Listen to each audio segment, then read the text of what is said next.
What's up, yo? Let's go, manual. Woo!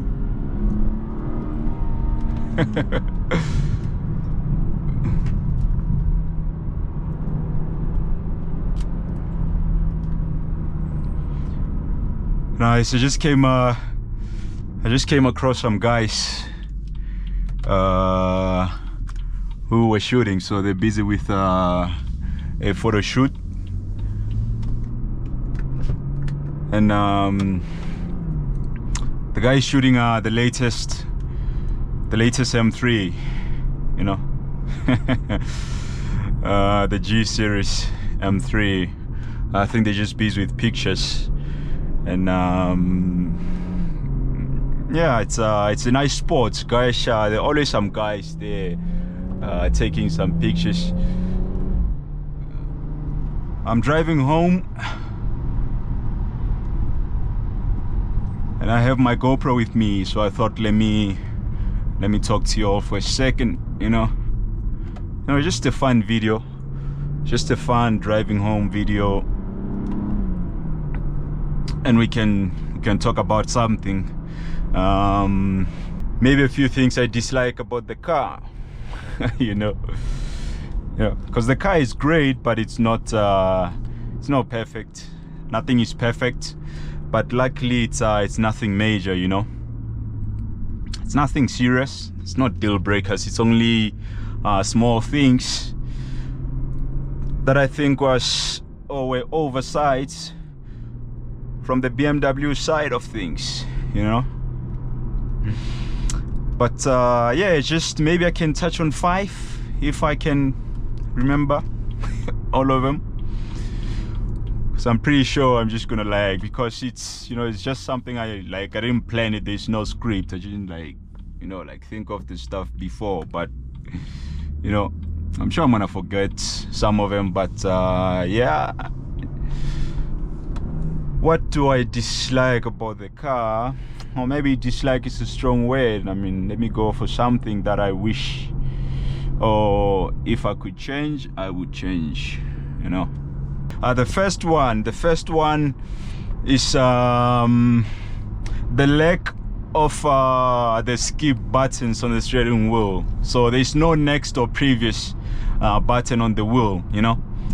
The buttons are behind the steering wheel, so you cannot see them, you know. You have to look for them when you want to use them, which obviously means you have to take your hands off the steering wheel and your eyes off the road. It's annoying. What they did instead is they put this little, you know, scroll wheel on the steering wheel, so you have this wheel instead of the actual buttons, you know. Maybe for some people it works for them, but for me it's annoying, because it's too many actions for one thing, and you know, and like every time you use it, you're just like, why BMW, why didn't you just put the buttons there, you know? Because every time I want to use it, I have to, you know, like scroll and press, and if it's a new playlist and you're just discovering songs, it gets a bit annoying, you know. It gets like, it's just too much work. And I know in the newer cars, I think the generations after this one, they went back and put some buttons there. So shout out to them for fixing it, because this was honestly a weird mistake. Yeah, that's the first one. The second one is the stock exhaust, you know. The stock exhaust is, you know, it sounds amazing. I mean, I'm gonna give it that. It sounds amazing. It's not bad. It's just too muted, you know. It's just not loud enough, you know. For an engine like the B58, you know, like for an engine that does what this engine can do, is just a bit too muted. And I'm sure it's a business decision on BMW's side, you know.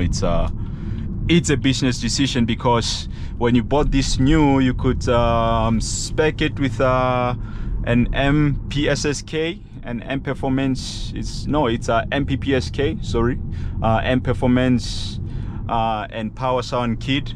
Oh, there is a little bridge.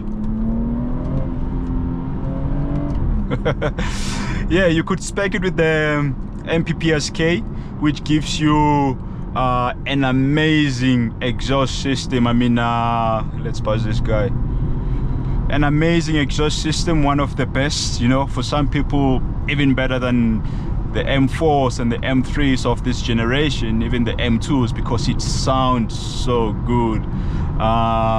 It sounds so amazing, but it was an added option and some people didn't go for it, obviously because it was expensive. So in stock form, the exhaust is not great. It's a bit boring. You need to do something to it. Let me just cruise. Let me move away from Sports Plus, you know, so we don't break the rules. But yeah, that's the second thing. The exhaust a bit too muted, and I will have to do something with it.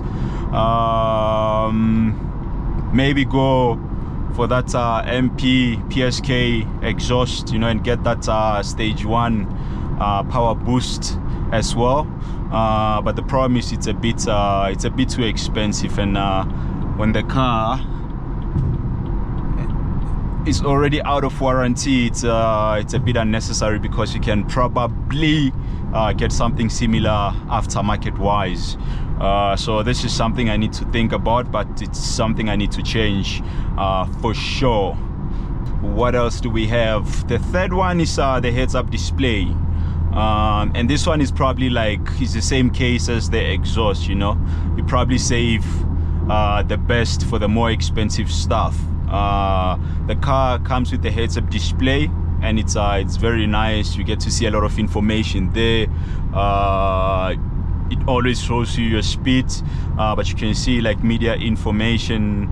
You can also see navigation information and stuff like that, but it lacks something critical when you're driving fast. So what you're missing is the rev counter, so you can't see your revs on the heads-up display, and that's extremely annoying, and I feel like it's a massive opportunity that was missed right there, because I mean, the car is powerful, the car is very fast, you know, and when you drive it fast, a lot of things are happening, and you want to change the gear at the right time. Maybe you don't want to stay on the red line for too long, or maybe you don't want to short shift and stuff like that, and then every time you have to take your eyes off the roads and look at your cluster, and that's sometimes like that's annoying. I wish, you know, they put the rev counter there, but they didn't, and I think they didn't do it because it's you can get it on the bigger cars, the you know, the real M cars like the M3 and M4. Those ones do have the revs on the heads-up display, so it's unfortunate, but it was a great opportunity, and I'm sure it wasn't gonna take the sales, so it wasn't gonna chow the sales of the M3 and the M4. But anyway, that's BMW and all German manufacturers for you. The fourth thing is the guy who bought this car new spec'd it with halogen lights, which is super weird, you know, for a car this you know, this is nice. How can you do that? You know, the rest of the stuff is perfect. You know, you have the heads-up display, you have the ambient lights and everything inside, but for some reason it decided to go for halogen lights. Man, it didn't go for those nice angel lights. Like, what? And it looks so bad, like it looks so horrible, you know. Besides the look, you know, besides how it looks, it's also, you know, it's the functionality wise, the lights are also not that bright, which is pretty weird. So I'm gonna have to do something about that. I know pre-LCI F30 it was easy to retrofit, you know, better lighting systems. You could, you know, like go xenon, you know, like depot and all this other stuff. But with LCI, I think it's a bit more tricky because they went for LEDs and stuff. But yeah, I'll have to do something about that. If you have some suggestions. If you have done something to yours, let me know. Help the other guys in the comments. Yeah, help the community. The fifth thing, it's also a spec thing, is the lack of Apple, what do you call this, the lack of CarPlay. And I'm not sure if it's because this is a 2017 or what, but I think if you bought it, if the car was early 2017, CarPlay wasn't introduced yet, and then later models that year got CarPlay. I know most M240s from 2017 have it. So yeah, that's a big inconvenience, because the nav on this thing is really not that it's really not that amazing. The best thing about it is you get to see you know, the navigation information on the heads-up display, which is amazing. And I know on CarPlay you don't get that, so that's the only thing I can find myself with. Like, yeah, I'm missing the heads-up display, but at least, you know, I get to see all that information there on the heads-up. So yeah, that's the fifth thing. The best thing about the missing CarPlay is I can sort it out. I can change it. I can upgrade the iDrive to iDrive 5 and then get CarPlay. So I'm probably gonna do that in the future, because in South Africa it's critical to have to have ways running all the time for speed cameras and and these messed up roads and all that stuff.